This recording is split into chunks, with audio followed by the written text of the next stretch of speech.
Boa tarde. Boa tarde. Então, em nome do GEALFA e da área de formação pedagógica e linguagem, damos as boas-vindas a vocês nessa segunda parte do evento, Controvérsias da Formação Pedagógica.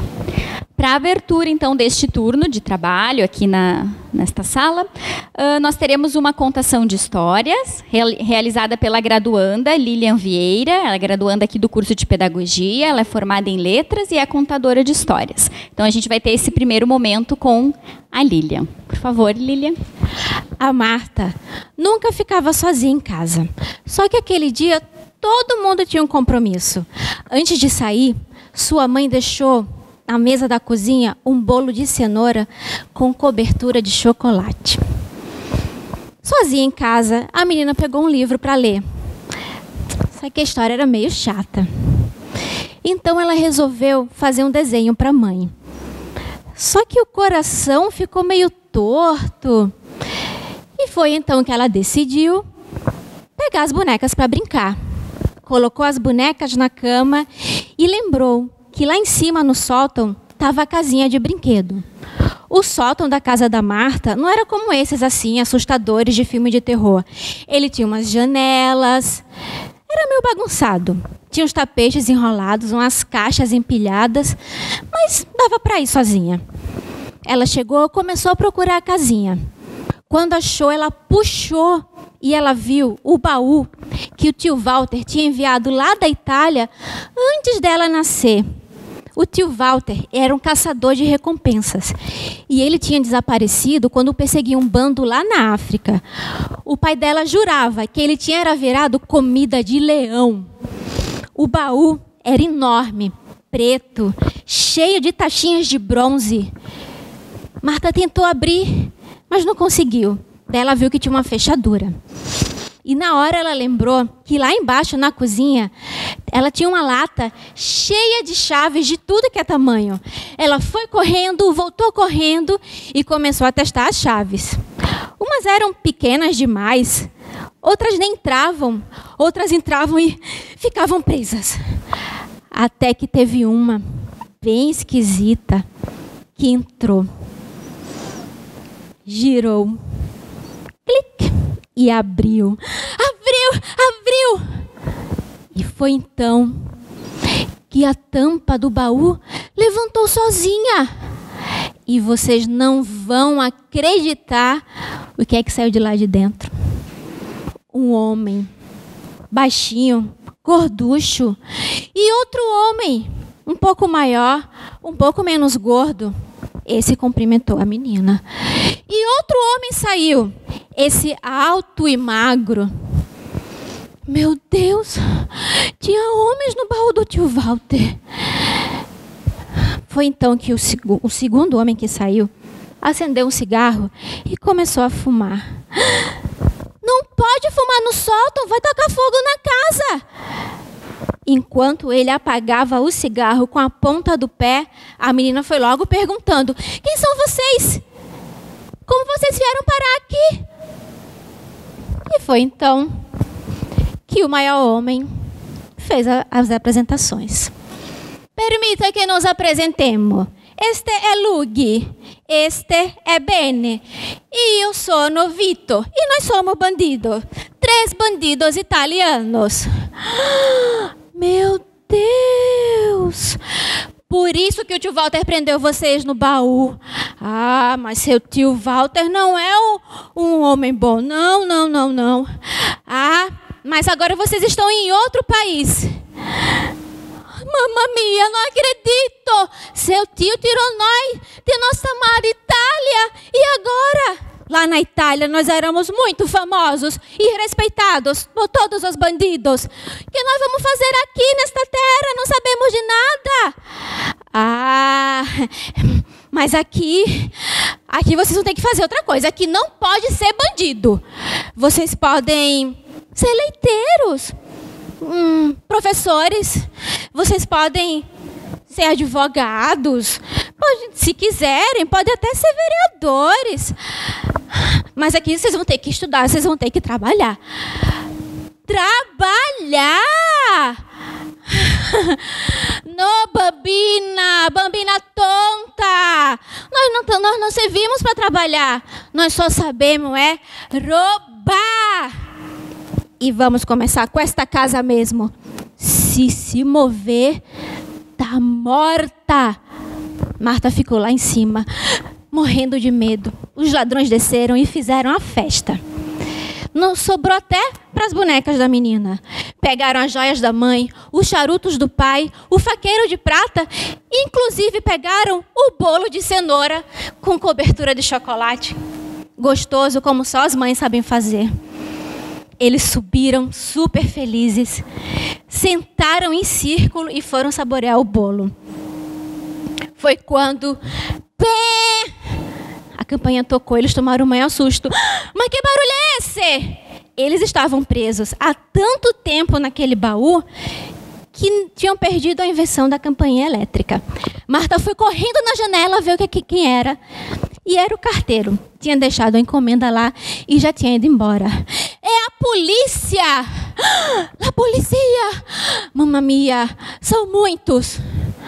Marta virou para a janela e fingiu que estava contando. 1, 2, 3, 102! Quantos policiais, mamãe? Deus meu, Madonna, e agora? Eles estão armados? Estão. Eles têm pistolas e armas e revólveres e fuzis e o quê? E canhões! Porca miséria, estamos perdidos. E agora o que nós vamos fazer?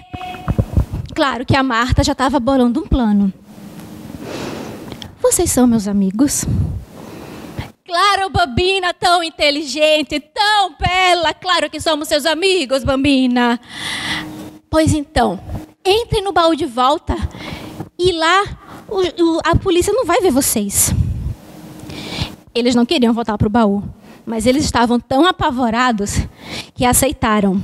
O Lug, o baixinho, gordinho, só aceitou voltar para o baú se levasse o bolo junto.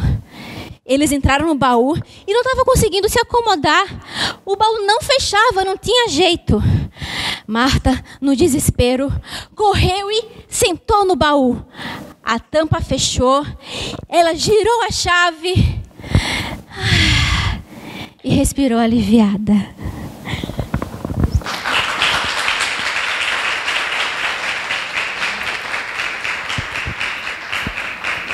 Gente, eu contei para vocês uma adaptação do conto O Baú dos Ladrões, do Baum, que está no livro Contos de Fadas Norte-Americanos. E ele também é o autor do Mágico de Oz. Obrigada. Nós que te agradecemos, Lilian, pela contação de histórias. E para dar continuidade, então, às nossas reflexões nesta tarde sobre o tema das práticas pedagógicas em artes visuais nos anos iniciais do ensino fundamental, eu convido a professora e líder do grupo Arteversa, Grupo de Estudo e Pesquisa em Arte e Docência, professora Luciana Grupelli Loponte. A professora Luciana possui graduação em licenciatura plena em Educação Artística, habilitação em Artes Plásticas, pela Universidade Federal de Pelotas, mestrado em Educação pela Universidade Estadual de Campinas e doutorado em Educação pela Universidade Federal do Rio Grande do Sul. Atualmente é pesquisadora e professora associada do Departamento de Ensino e Currículo da Faculdade de Educação da URGS, atuando na graduação e no programa de pós-graduação em Educação, na linha de pesquisa Arte, Linguagem e Currículo. Foi vice-presidente da Federação de Arte Educadores do Brasil e coordenadora do Grupo de Trabalho Educação e Arte da Amped. Nos últimos anos, tem obtido financiamento do CNPq para suas pesquisas, é líder do Arteversa, tem experiência na área de educação, com ênfase no ensino da arte, atuando principalmente com os seguintes temas: ensino da arte, formação de professores, formação estética docente, arte e educação, gênero e artes visuais. A palestra da professora Luciana está intitulada Quais as lições da arte para a educação básica? E para dividir a tarde conosco e com a professora Luciana, teremos a exposição da professora e pesquisadora do Grupo Arteversa, Karina Storck, com a palestra Artes Visuais nos anos iniciais. A Karine é mestre em Educação pelo Programa de Pós-Graduação em Educação da URGS, sob a orientação da professora Luciana Loponte. Possui graduação em Licenciatura em Artes Visuais pela Universidade Federal do Rio Grande do Sul e especialização Lato Sensu, os estudos culturais e os currículos escolares contemporâneos da educação básica, aqui pela mesma universidade. Atualmente atua como professora de artes visuais no Colégio de Aplicação da URGS. Também integrante do grupo Arteversa. Então, boa tarde, pessoal. Agradeço muito o convite do GEALFA, foi um prazer estar com vocês, acompanhar o trabalho que as gurias vêm desenvolvendo. Então, para mim, é um grande prazer mesmo estar aqui e compartilhar algumas das coisas que a gente tem discutido.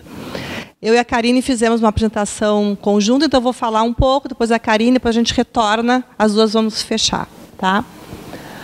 Bom, então eu intitulei a minha fala, quais as lições da arte para a escola básica? É o de baixo. Da onde que eu tiro esse título, pensando em lições da arte? No sentido, assim, inclusive mais irônico também do termo, pensar que lições que a arte pode dar para a educação básica. Mas pensando um pouco a ideia de uma exposição que aconteceu em Madrid, e agora, no final de 2017, início de 2018, que se chamou justamente Leção de Arte. E é uma exposição que eu tive contato pela internet, pelo catálogo, que é bem interessante, né, fala um pouco da curadoria e da maneira como foi organizada essa exposição, que é uma exposição que a curadoria foi da equipe educativa do museu. Então, aconteceu no Museu Thyssen-Bornemisza, que é um museu que apresenta obras mais clássicas, mas essa equipe educativa fez uma exposição de arte contemporânea pensando essas aproximações entre museu e público. E a exposição quer provocar o espectador, quer tirar o espectador desse lugar passivo que geralmente se coloca no museu. Então, eles organizam vários momentos da exposição, trazendo artistas que, de uma maneira, e a maneira como a equipe organizou, que convoca o leitor, o espectador, a se posicionar diante das obras que vê. Esse tipo de exposição tem me interessado muito, e tem interessado muito ao Arteversa, que essa exposição está dentro do que tem se chamado a virada educativa no campo das artes. A gente percebe que, em vários lugares do mundo, artistas, curadores têm se preocupado com a educação. E isso é manifestado em algumas exposições, né? Algumas edições da Bienal do Mercosul foram pioneiras, inclusive, nesse movimento internacional. E essa exposição que aconteceu agora em Madrid, ela terminou 28 de janeiro de 2018, traz um pouco dessa discussão, questionando, inclusive, o papel do museu como uma instituição que, às vezes, se afasta a arte do público, né, em vez de aproximar.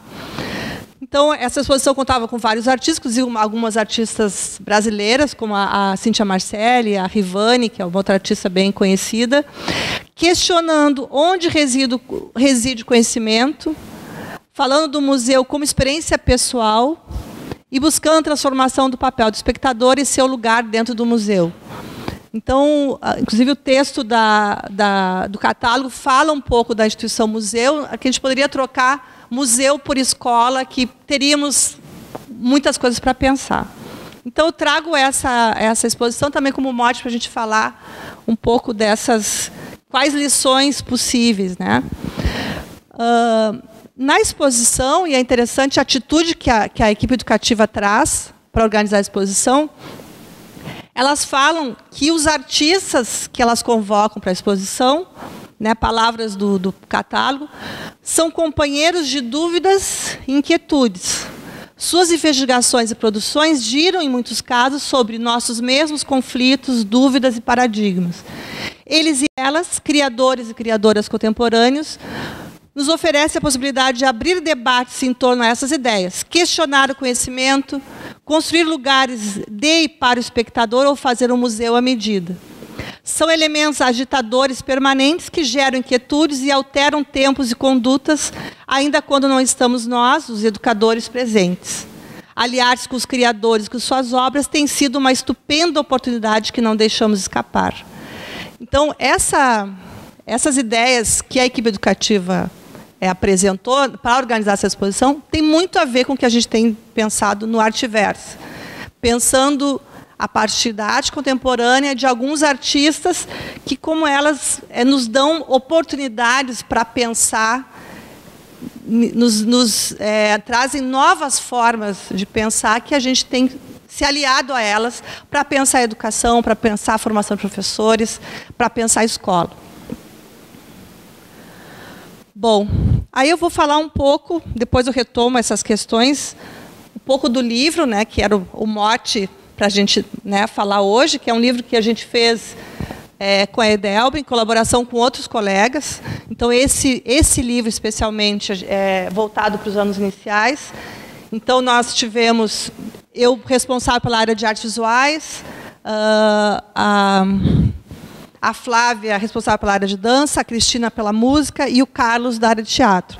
Então, foi uma tarefa difícil, né? Mas foi muito interessante o resultado, assim, que a gente conseguiu, porque a gente procurou fazer, o desafio era fazer tanto um material interdisciplinar com os outros materiais da coleção, como interdisciplinar entre as nossas 4 linguagens. Né? Apresentando, numa linguagem acessível para os professores, modos de pensar as artes aliadas a outras áreas curriculares e pensando de forma integrada entre essas 4, mas valorizando as especificidades de cada uma. Que é uma questão que a gente tem defendido em vários fóruns, enfim, que muitas vezes não se entende que, quando a gente fala de arte, é diferente de falar de artes visuais, de música, dança, teatro, são saberes diferentes, são como línguas diferentes. Às vezes tem a ideia que alguém sabe arte, já vai saber um pouquinho de cada uma, quer dizer.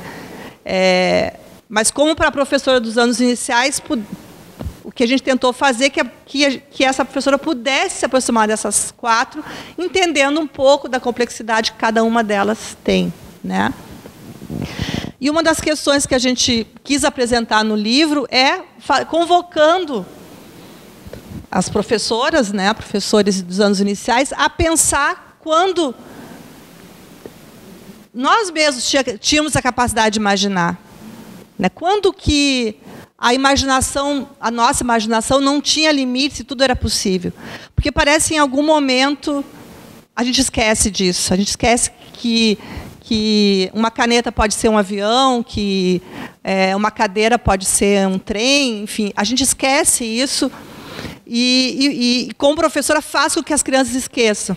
Então, a gente tentou assim buscar que o professor, ao ler esse texto, começasse a lembrar um pouco das suas memórias e pensar quando a gente imaginava as coisas e isso era possível, né?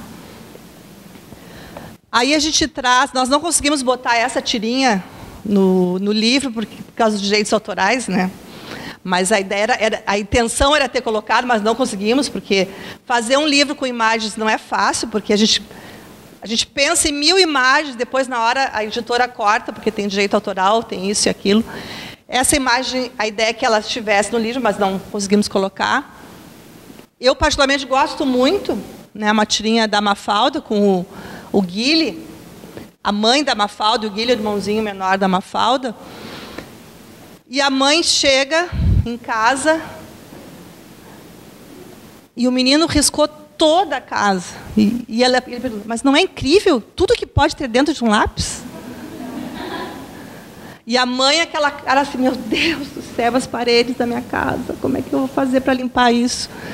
E a gente pergunta, qual é o lugar de vocês nessa cena? Aonde vocês se colocam? O lugar da mãe, que vai brigar com o filho, claro, a parede, vai fazer as contas. Tem a parede, tem que pagar outra diarista, né? Ou a criança que pensa assim, olha só que incrível, olha tudo que eu fiz com lápis. Em que lugar que a gente se coloca nessa cena? Claro que Bom, do ponto de vista, sim, eu tenho contas para pagar, eu tenho uma série de coisas, ok, mas assim, como é que é estar do outro lado e pensar que eu posso fazer muitas coisas com lápis? A questão é que, como professores, ou como pais, ou como mães, a gente só fica desse lado, a gente não consegue ir para o outro. Então, como é que a gente pode se pensar também nessa cena, pensando no incrível que um lápis pode proporcionar? Que não é só escrever o que a professora manda, que não é escrever na linha, que não é escrever na margem. O que um lápis pode, o que pode outras coisas.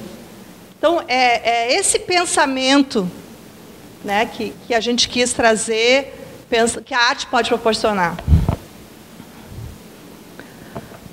Então, uma das coisas que a gente, né, fala em muitos lugares, e acho que sempre é importante repetir, ainda mais na época que a gente vive, que nessas reformas curriculares as artes estão perdendo espaço, né? Tratar de arte na escola é mais que uma atividade acessória ou ilustrativa das disciplinas mais sérias do currículo. E a gente sabe que no processo de alfabetização tem alguns momentos importantes, mas parece que as artes ficam naquela hora para descansar, né? Ou como lazer. Hoje mesmo a própria Analice falou dessa relação desenho com escrita, enfim, né? Então, é importante entender que, por meio das artes, nós produzimos pensamento e conhecimento sobre o mundo da mesma forma que outras disciplinas escolares, quer dizer, na verdade, de outra forma, mas tão importante quanto. Artes na escola não é luxo, não é supérfluo, mas é um direito de todas as crianças. E que bom que as professoras dos anos iniciais possam proporcionar isso desde cedo, né? Já que nem sempre tem um professor da área. E se tiver um professor especialista que possa haver um diálogo, né, entre a professora, a regente e o professor, né? E aí a gente fala artes no plural, pensando na especificidade das artes visuais, da música, do teatro e da dança. Eu falo aqui mais das artes visuais, que é a minha área, né, mas eu acho que várias das coisas que eu estou dizendo, elas funcionam, né, para as 4 linguagens. Essa é outra tirinha que a gente conseguiu colocar no livro, essa conseguimos colocar, que é do André Macedo, que é um cartunista de Pelotas. E ele tem esse personagem, o Betinho, e ele está ali pintando, e alguém pergunta, isso não serve para nada, a arte não existe. E ele pensando, mas é como se alguém perguntasse para o peixe, né? Isso não serve para nada, a água não existe.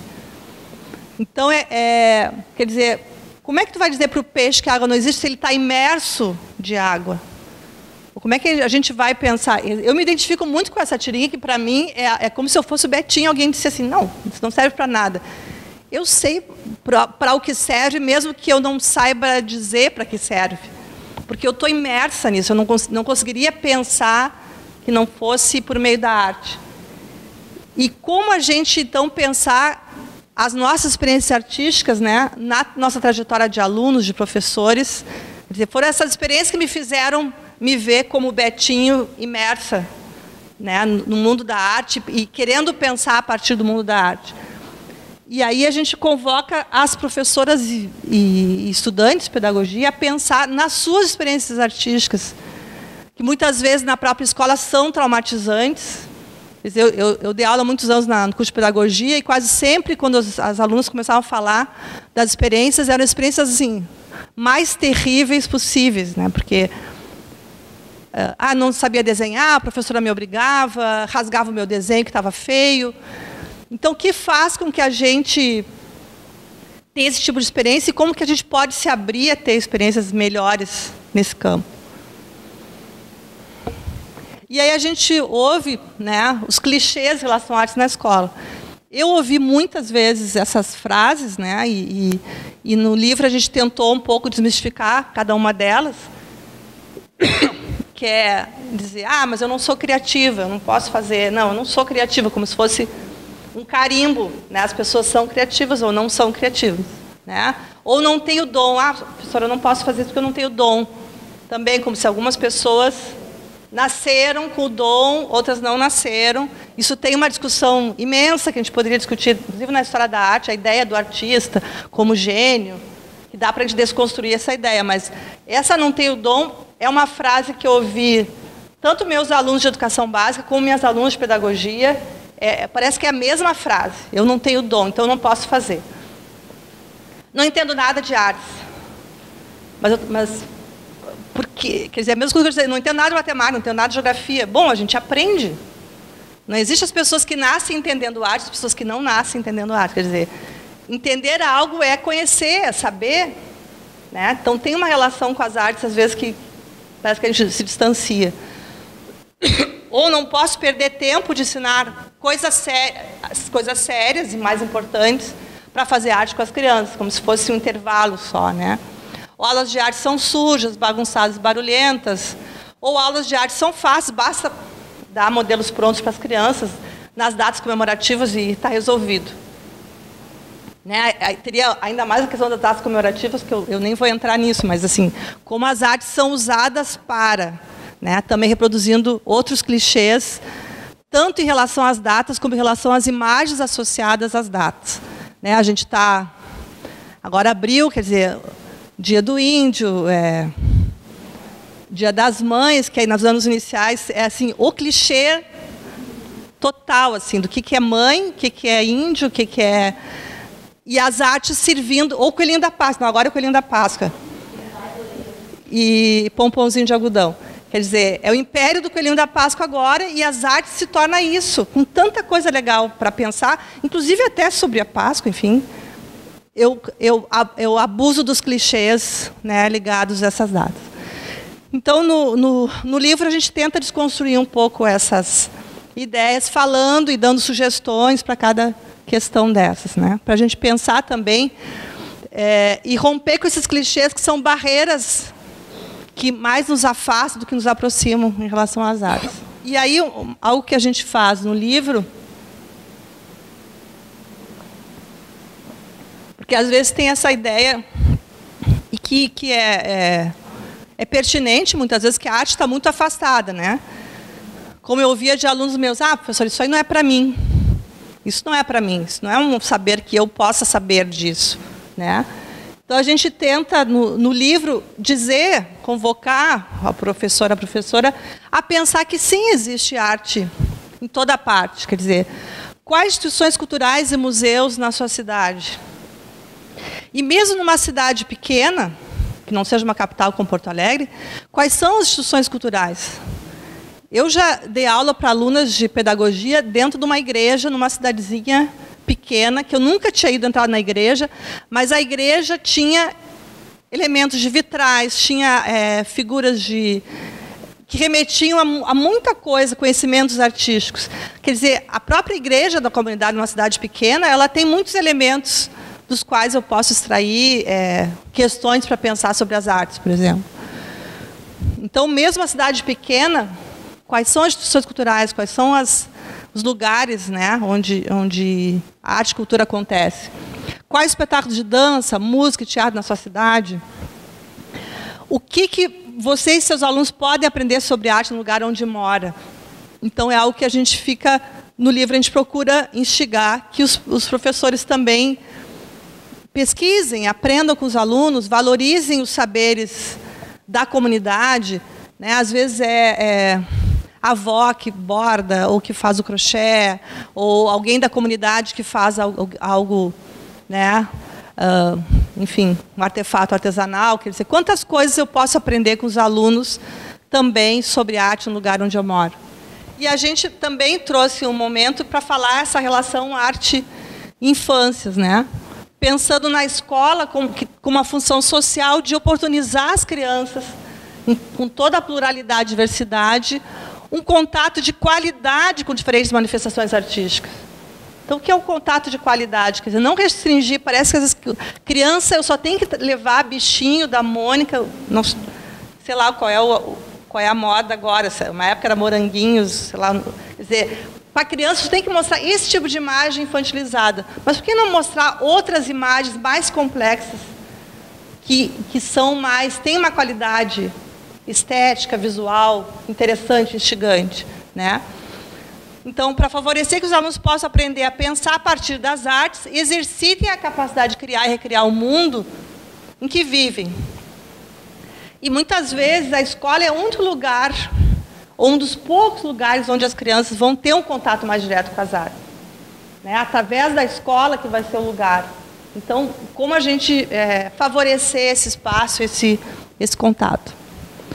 E aí, algumas coisas que a gente levanta também, essa ideia que parece assim, quando a criança começa a conhecer as letras, os números, eu abandono as artes, agora não é mais hora de brincar, né? Então, a gente diz, bom, não precisamos abandonar as atividades artísticas quando as crianças ingressam no mundo das letras e dos números. Elas continuam aprendendo, e muito com as artes, inclusive sobre letras e números, se eu quiser. O conhecimento das artes pode e deve fazer diferença para alunos, professores de escola. Então, as crianças aprendem a afinar o olhar, os ouvidos, os sentidos, aprendem a pensar através das imagens, sons, movimentos, histórias, e também que é possível dizer muitas coisas sem palavras e números. E os alunos também têm a possibilidade de aprender o que muitos artistas têm pensado e comunicado sobre o mundo por meio das artes em várias épocas e lugares. Então, também a criança se alfabetiza por meio das artes, né? Acho que é importante, aprendendo com o corpo, criando imagens, sons, movimentos, isso também é uma forma de se alfabetizar. E também a gente propôs algumas, pensando a artes e interdisciplinaridade, tanto da área de artes com outras áreas curriculares, como entre as linguagens artísticas.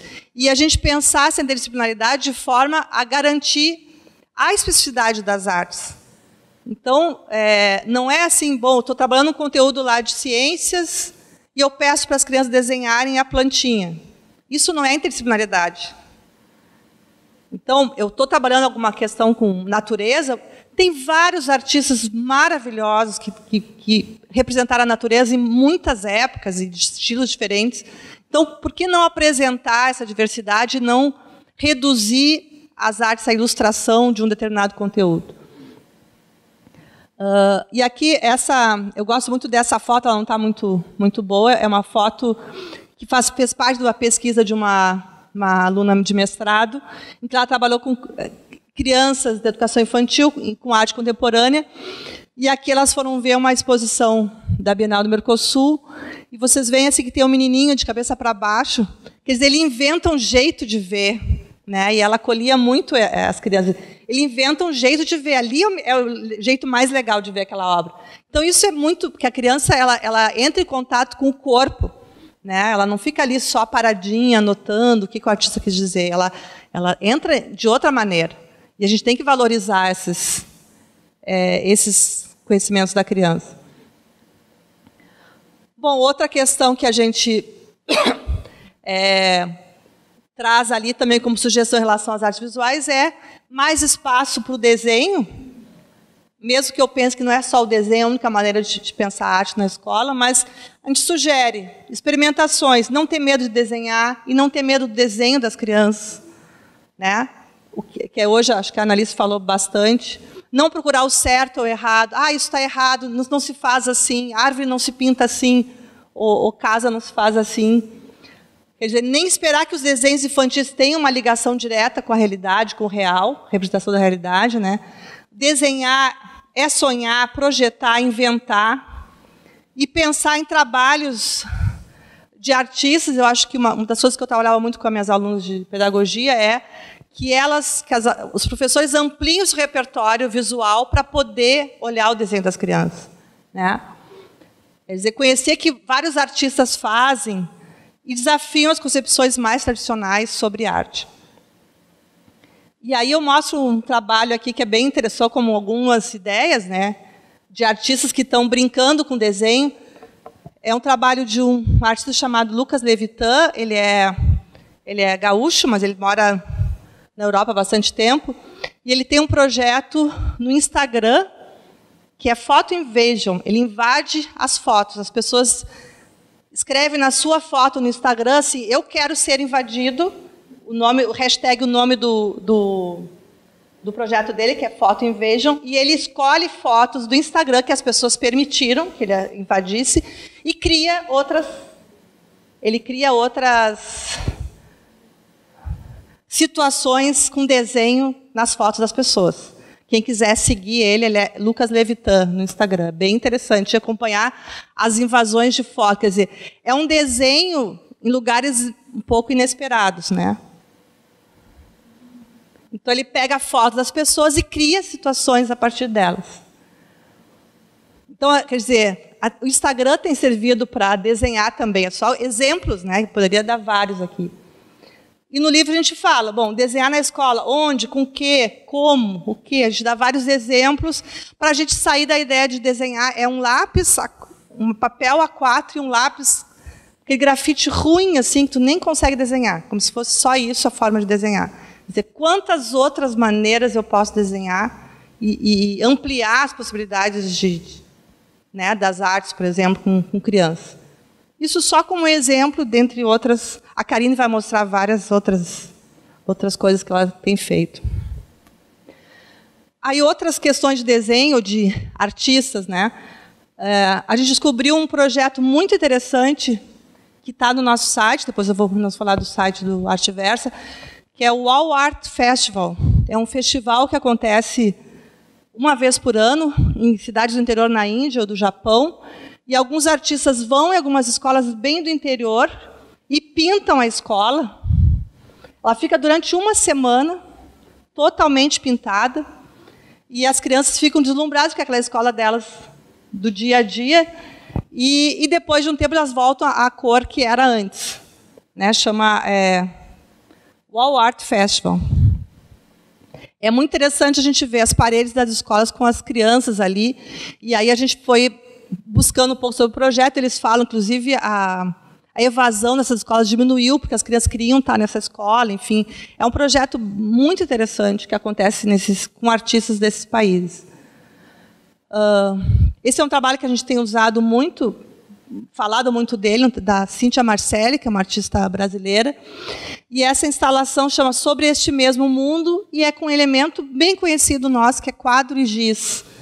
E ela fala um pouco desse conhecimento acumulado, né? Esse conhecimento está acumulado e todo o pó de giz ali que fala um pouco do que já passou nesse quadro, enfim. Ela ressignifica um objeto muito comum na escola, trazendo outras questões para a gente pensar. A Chiaryu Shiota, japonesa, que também tem... Também ela age com desenho, são fios, aqui são sapatos recolhidos nos lugares onde ela faz exposição. Cada sapato desse tem uma memória, tem uma história. Ela recolhe histórias desses sapatos. Ela faz instalações belíssimas, quer dizer, são outras formas de pensar imagens e pensar a memória né, pensar essa linguagem visual. Aqui um outro artista também que a gente tem trabalhado muito, Luiz Kamnitzer, que ele escreveu uma frase que se chama "O museu é uma escola. O artista aprende a se comunicar, o público aprende a fazer conexões." E essa frase tem sido exposta em museus de vários países, né? No Brasil, no Museu de São Paulo, no Museu de Arte Moderna de São Paulo, e em várias partes do mundo, provocando essa relação do espectador com o museu, né? E a gente pensando que o museu ou outros espaços também podem ser escolas, não só essa escola, esse prédio chamado escola. Aqui um artista espanhol que brinca um pouco, faz algumas críticas a esse modelo de escola tradicional, aquele, em vez de escola pública, sequela pública, também brincando com esses prédios, com os alunos.